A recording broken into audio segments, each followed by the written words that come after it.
Friends, welcome to my new video. आज हम देखते हैं शब्द के भेद। व्याकरण में से शब्द के भेद दो होते हैं, विकारी शब्द और अविकारी शब्द। तो विकारी शब्द कौन से हैं? तो विकारी शब्द उन शब्दों को कहा जाता है, जैसे कि देखो हम देखते हैं संज्ञा, सर्वनाम,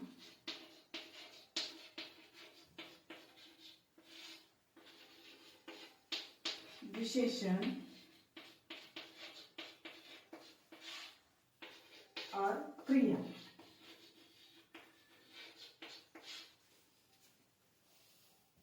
संज्ञा, सर्वनाम, विशेषण और क्रिया, इन शब्दों को विकारी शब्द कहा जाता है। और अविकारी शब्द कौन से होते हैं? तो क्रिया, विशेषण, अव्यय,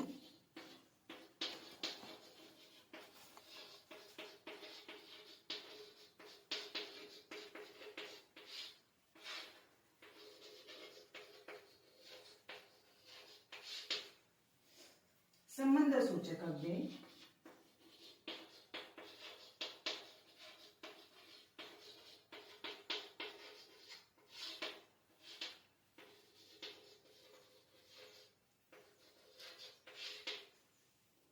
समुच्चय बोधक अव्यय,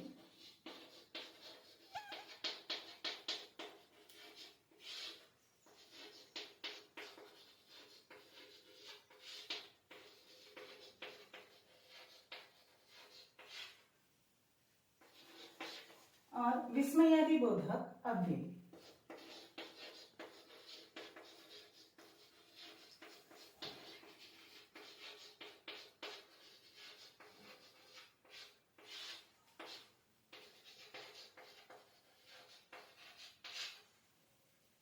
यानी कि शब्द के भेद देखो दो होते हैं, विकारी शब्द और अविकारी शब्द। तो विकारी शब्द कौन कौन से होते हैं? संज्ञा, सर्वनाम, विशेषण, क्रिया, इन शब्दों को विकारी शब्द कहा जाता है। और अविकारी शब्द किन्हें कहा जाता है? तो क्रिया, विशेषण अव्यय, संबंध सूचक अव्यय, समुच्चय बोधक अव्यय, विस्मयादि बोधक अव्यय, इनमें जो शब्द आते हैं उन्हें कहा जाता है अविकारी शब्द।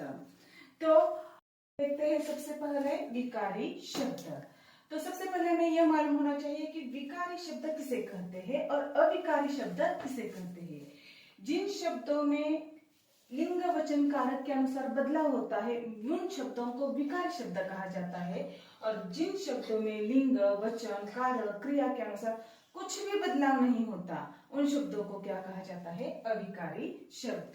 तो सबसे पहले हम विकारी शब्द में से संज्ञा, इस विभाग को हम देखते हैं। देखो सबसे पहले हमें यह जानना जरूरी है कि संज्ञा किसे कहते हैं। तो संज्ञा यानी कि मराठी में हम इसे क्या कहते हैं? नाम। म्हणजे मराठीमध्ये आपण ह्याला काय म्हणतो? नाम. कुठल्याही व्यक्तीचं, वस्तूचं, प्राण्याचं, दशेचं, अवस्थेचं नाव त्याला आपण काय म्हणतो? संज्ञा असं म्हणतो। यानी कि दुनिया भर में जितनी भी चीजें हैं उन चीजों को जो नाम दिए हैं, उन अवस्थाओं को जो नाम दिए हैं, उन सभी को क्या कहा जाता है? संज्ञा कहा जाता है। यानी कि इसकी व्याख्या अगर हमें करनी हो तो देखो, किसी भी वस्तु, व्यक्ति, प्राणी, भाव, दशा, अवस्था, इसका जो नाम होता है उसे क्या कहते हैं? संज्ञा। यानी कि दुनिया में जितने भी नाम हैं, जिस किसी वस्तु को जो कोई भी नाम है, उन सब नामों को क्या कहा जाता है? संज्ञा कहा जाता है। किसी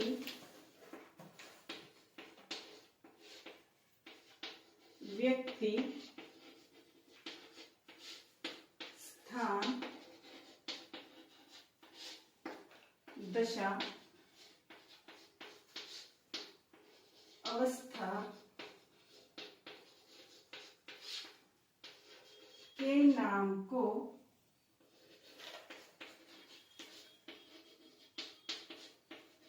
संज्ञा कहा जाता है।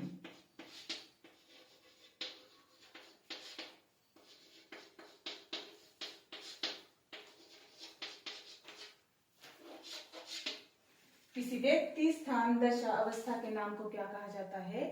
संज्ञा कहा जाता है।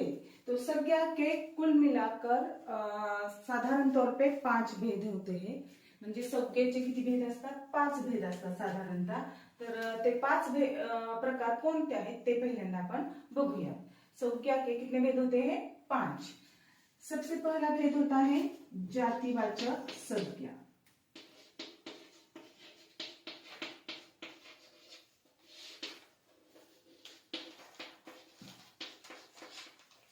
दूसरा भेद है व्यक्तिवाचक संज्ञा।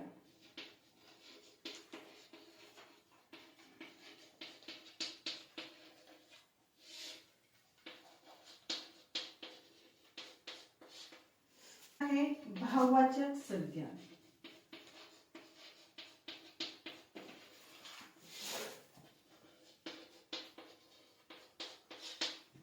चौथा है समूहवाचक संज्ञा।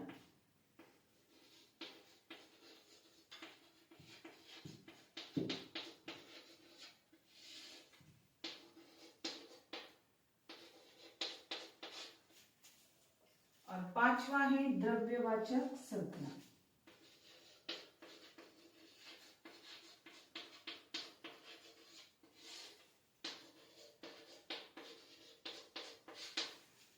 संज्ञा के कितने भेद हैं? 5 भेद है। जातिवाचक संज्ञा, व्यक्तिवाचक संज्ञा, भाववाचक संज्ञा, समूहवाचक संज्ञा और द्रव्यवाचक संज्ञा। द्रव्यवाचक संज्ञा, तो सबसे पहले हम देखते हैं जातिवाचक संज्ञा किसे कहते हैं। देखते हैं जातिवाचक संज्ञा।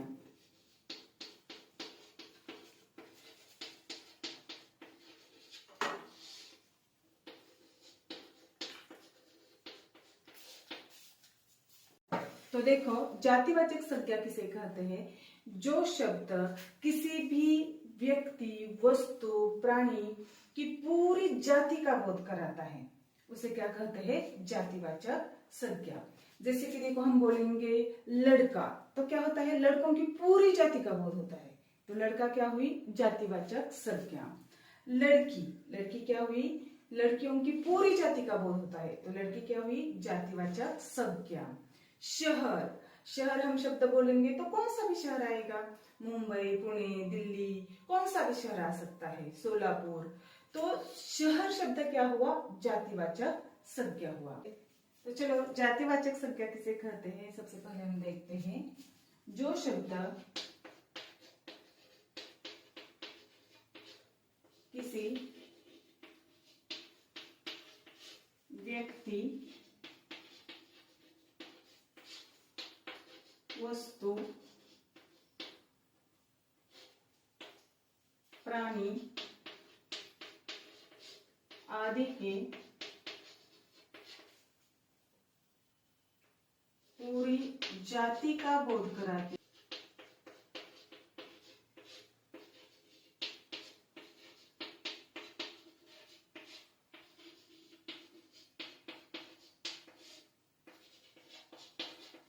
उन्हें जातिवाचक संज्ञा कहते हैं।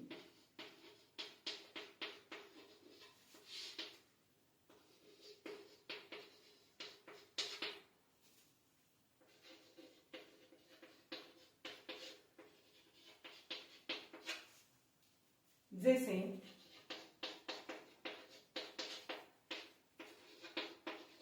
लड़का, लड़की, नदी,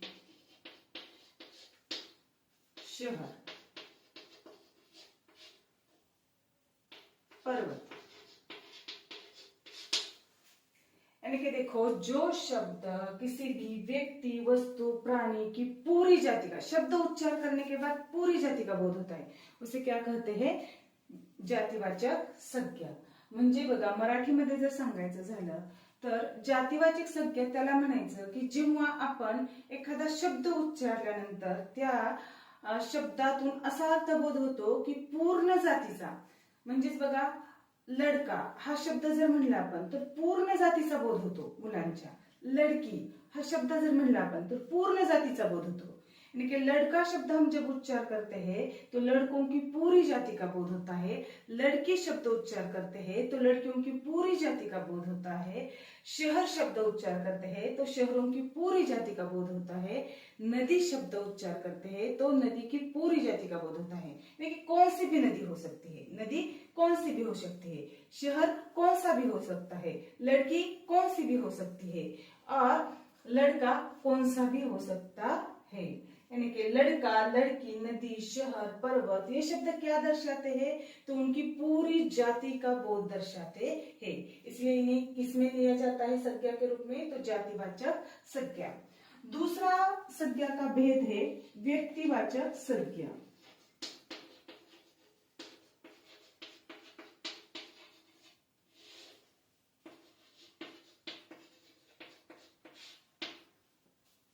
व्यक्तिवाचक संज्ञा किसे कहते हैं? देखो, जो शब्द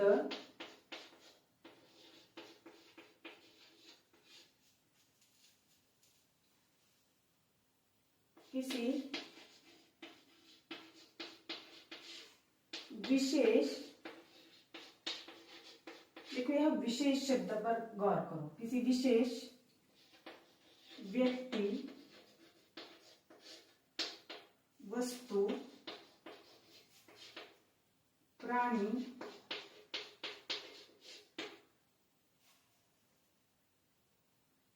आदि का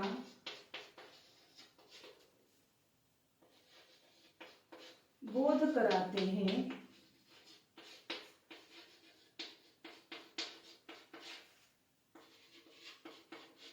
उन्हें व्यक्तिवाचक संज्ञा कहते हैं।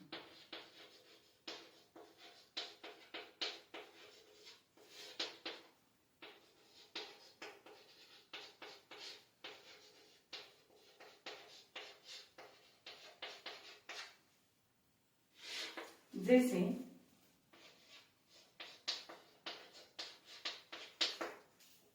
देखो, लड़का, जैसे कि हम नाम लिख सकते हैं राम, लड़की रमा, नदी गंगा,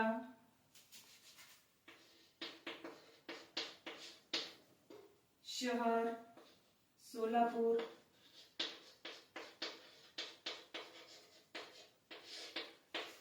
पर्वत हिमालय।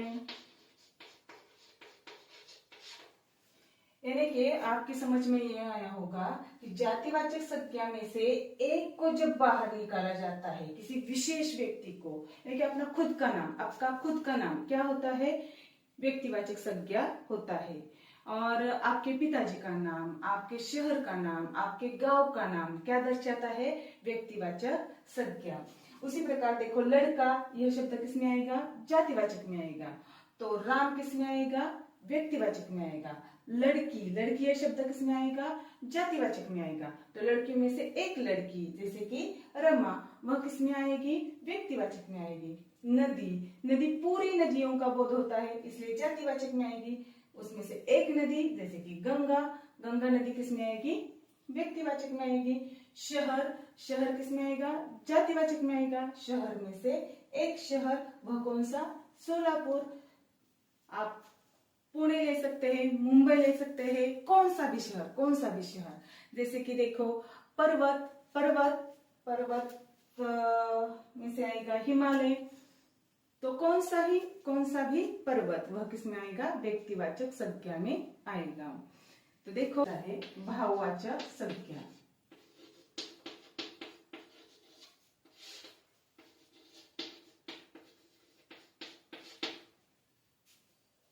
भाववाचक संज्ञा किसे कहते हैं? तो जो शब्द किसी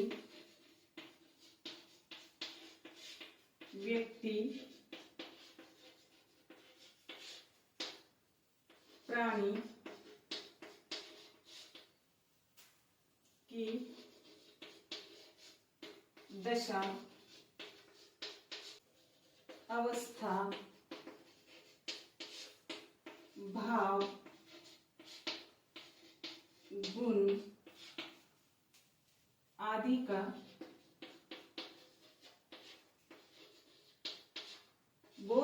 जाते हैं,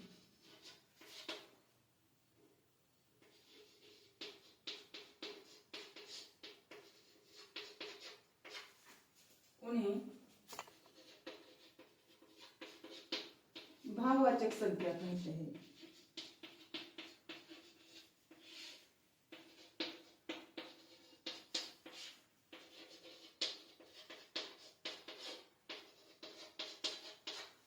जैसे मीठी, बचपन, बुढ़ापा,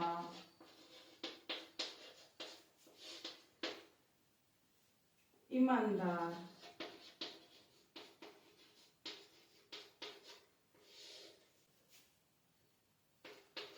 प्रेम आदि।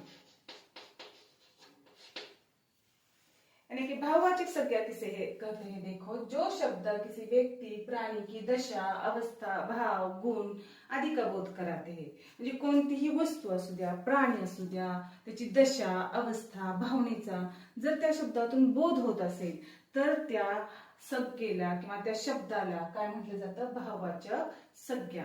यानी कि जो शब्द किसी भी प्राणी, वस्तु की दशा, अवस्था, भावना का बोध कराते हैं तो उसे क्या कहा जाता है? भाववाचक संज्ञा। तो देखो, उसके अंदर के गुण भी बताए जाते हैं, जैसे कि मीठी, मीठी अगर हम लेंगे तो लड्डू मीठा है या चाय मीठी है।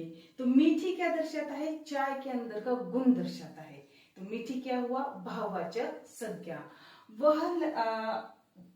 वह बचपन में ऐसा ही था, वह बचपन में ऐसा ही था। तो यह शब्द बचपन क्या दर्शाता है? अवस्था दर्शाता है कि उस अवस्था में वह ऐसा ही था। तो बचपन क्या हुआ? भाववाचक संज्ञा।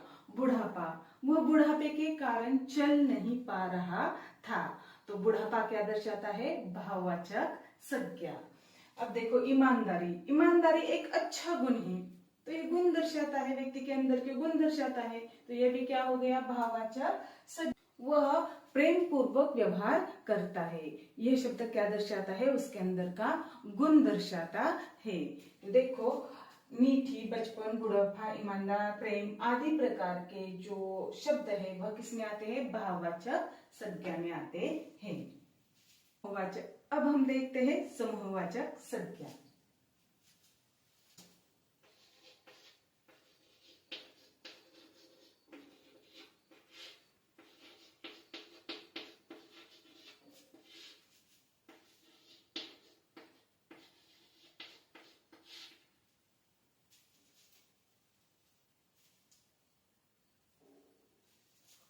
जो शब्द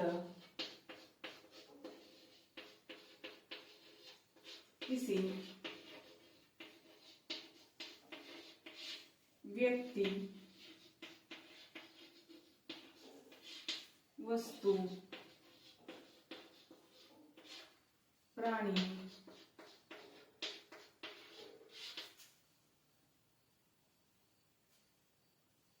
के पूरे समुदाय का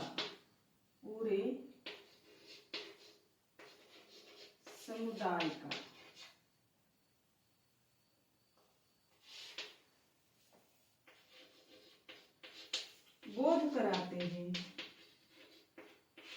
उन्हें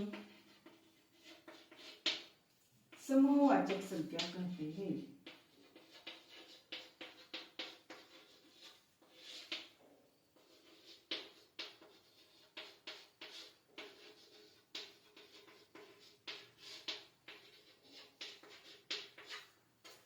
यानी कि जैसे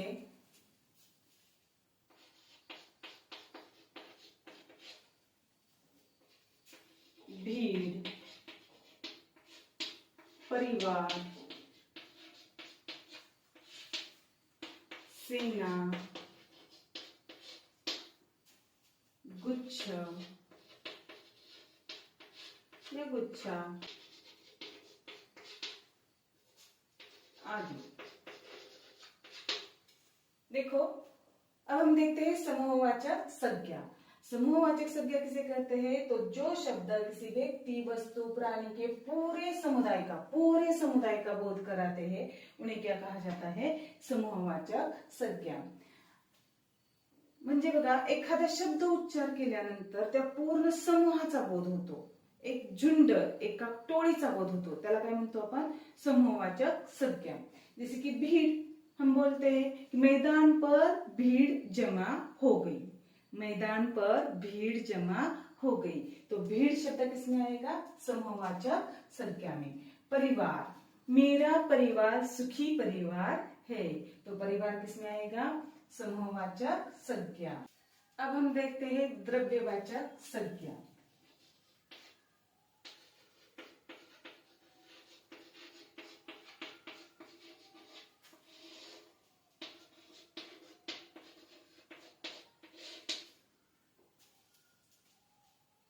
तो हम देखते हैं द्रव्यवाचक संज्ञा किसे कहते हैं? जो शब्द ऐसे पदार्थों का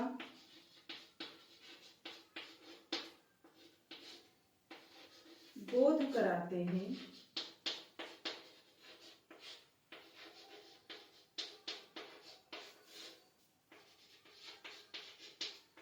जिन्हें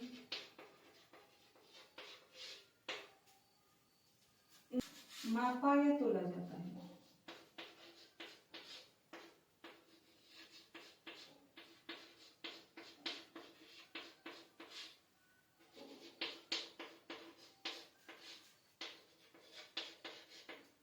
उन्हें द्रव्यवाचक संज्ञा कहते हैं.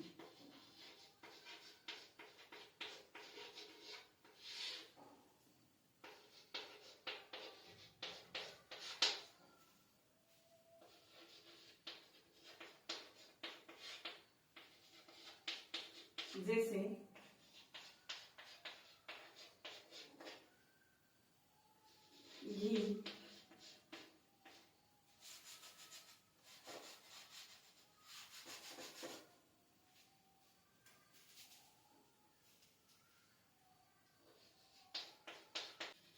घी,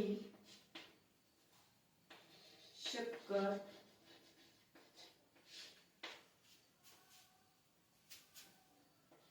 चावल, सोना,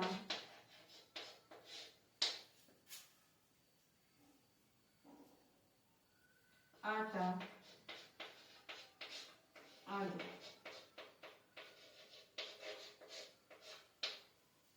द्रव्यवाचक संज्ञा किसे कहते हैं? तो जो शब्द ऐसे पदार्थों का बोध कराते हैं जिन्हें मापा या तोला जाता है उन्हें क्या कहते हैं? द्रव्यवाचक संज्ञा कहते हैं. म्हणजे असे पदार्थ ज्यांना आपण काय करतो? मोजून घेतो. डझनावरती, किलोवरती, लिटर, मीटर या मापामध्ये आपण जे पदार्थ मोजून घेतो त्यांना काय म्हणायचं? द्रव्यवाचक संज्ञा. घी म्हणजे तूप. तूप काय आपण मला एक तूप दे असं म्हणत नाही, आपण किलो हे माप त्याच्यासाठी आपण काय करतो? वापरतो. शक्करसाठी सुद्धा, शक्कर म्हणजे साखर, साखरेसाठी सुद्धा आपण काय करतो? माप एक आहे, किलो, 2 किलो, 3 किलो. पण सर के पास जाकर हम ऐसा नहीं बोलते मुझे एक शक्कर दे दो. हम क्या बोलते हैं? मुझे 1 किलो शक्कर दे दो. चावल भी हम क्या करते हैं? नाप तोल कर ही लेते हैं. सोने के दो अर्थ होते. सोना म्हणजे झोपणे आणि सोना म्हणजे स्वर्ण, धातू. इथं काय अर्थ घ्यायचा आपल्याला? सोना म्हणजे काय? धातू. आटा. मिलते हैं अगले वीडियो में सर्वनाम के भेदों के साथ. तब तक वेट एंड वॉच.